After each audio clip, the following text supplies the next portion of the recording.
تو اللہ تعالیٰ نے فتح بیت المقدس جو ہے وہ بھی آپ کے ہاتھوں میں رکھی، کامیاب و کامران ہو کر مدینہ منورہ میں آئے، آپ حج پہ تشریف لائے، اور حج پہ آپ عرفات کے میدان میں بیٹھے ہیں اور دعا کر رہے ہیں کہ یا اللہ اب میں بوڑھا ہو گیا، اب میں نظام خلافت نہیں سنبھال سکتا، اللہم ارزقنی موت الشہادت فی سبیلک، اللہ مجھے موت بھی شہادت کی دے اور دفن بھی مجھے مدینہ منورہ کا نصیب ہو۔ یہ دعائیں کرتے رہے سارے راستے میں۔ بہرحال آپ مدینے میں حج کے بعد تشریف لے آئے۔ ایک دن صبح کی نماز میں آپ نماز پڑھانے کے لیے حرم میں مسجد میں آئے، آپ نماز میں صفیں ٹھیک کر رہے ہیں کہ ایک دشمن ایرانی النسل تھا، ابو لؤلؤ فیروز المجوسی، ابو لؤلؤ اس کی کنیت تھی، فیروز اس کا نام تھا، وہ مجوسی تھا اور ایرانی النسل تھا۔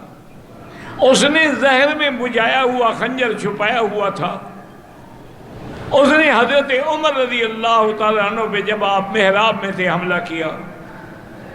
اور پورا ایک طرف سے دوسری طرف تک کاٹ دیا اور آپ کی آنتیں مبارک باہر آ گئی، اور اسی اثناء میں پہلی صف کے لوگوں نے اس کو پکڑنے کی کوشش کی، لیکن اس میں 13 آدمی زخمی ہوئے جن میں 9 جو تھے وہ شہید ہو گئے۔ اس عالم میں بھی حضرت عمر کو نماز کا خیال تھا، اپنے بیٹے کو حکم دیا کہ آگے بڑھو اور نماز پڑھاؤ۔ تو ان کے بیٹے نے جب نماز پڑھائی اور صحابہ کو آواز سمجھ نہ آئی کہ یہ عمر کی آواز تو نہیں ہے، لیکن ان کو پتہ نہیں تھا، جو پیچھے والے صفوں والے تھے ان کو تو پتہ ہی نہیں لگا کہ کیا ہو چکا ہے۔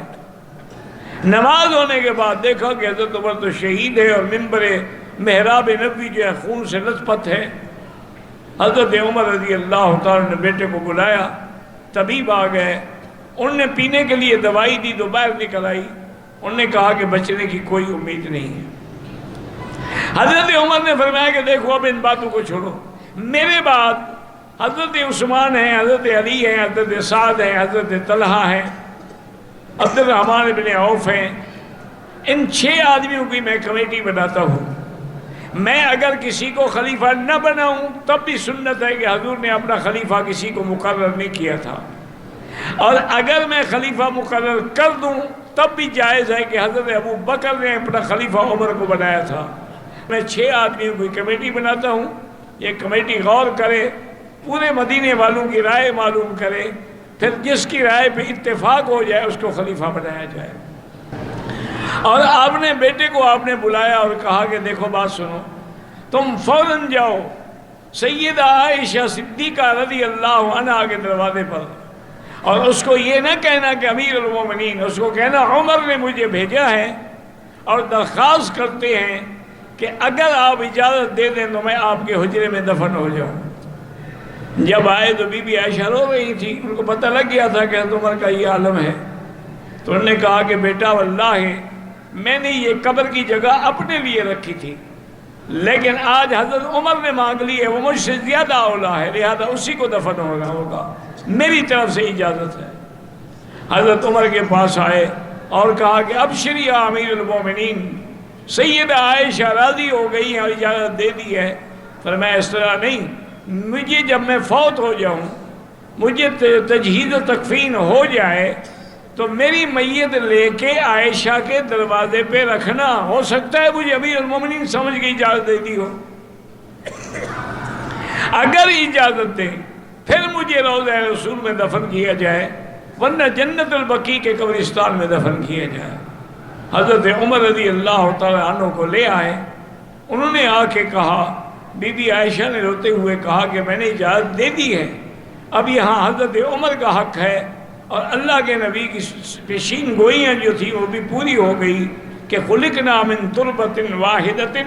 کہ ہم ایک مٹی سے پیدا ہوئے ہیں، میں ابو بکر اور عمر، اور ایک ہی جگہ ہم دفن ہوں گے اور قیامت میں ہم ایک ہی جگہ سے کھڑے ہوں گے۔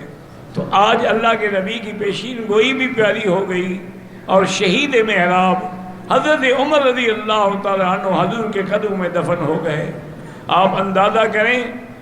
22 لاکھ مربع میل پہ حکومت کرنے والا عمر جب فوت ہوتا ہے 86,000 درہم قرضہ ہے آپ پر، قرضہ چھوڑ کے مرے ہیں، اور آپ نے وصیت کی تھی کہ میرا جو مکان ہے بیچ دو اور قرضہ ادا کرو، تو آپ کا مکان فوراً بیچا گیا اور آپ کا قرضہ جو ہے وہ ادا کیا گیا۔ اس کے علاوہ یعنی آپ نے کوئی جائیداد نہیں چھوڑی ہے، رضی اللہ تعالی عنہ وارضاہ۔ اللہ تبارک و تعالی نے آج یعنی مراد نبی کو میں شہید محراب کو دفن بھی کہاں ملا؟ روضہ محمد مصطفیٰ میں، جو جنت کا ٹکڑا ہے، ما بین بیتی و منبری روضۃ من ریاض الجنہ، رضی اللہ تعالی عنہ وارضاہ۔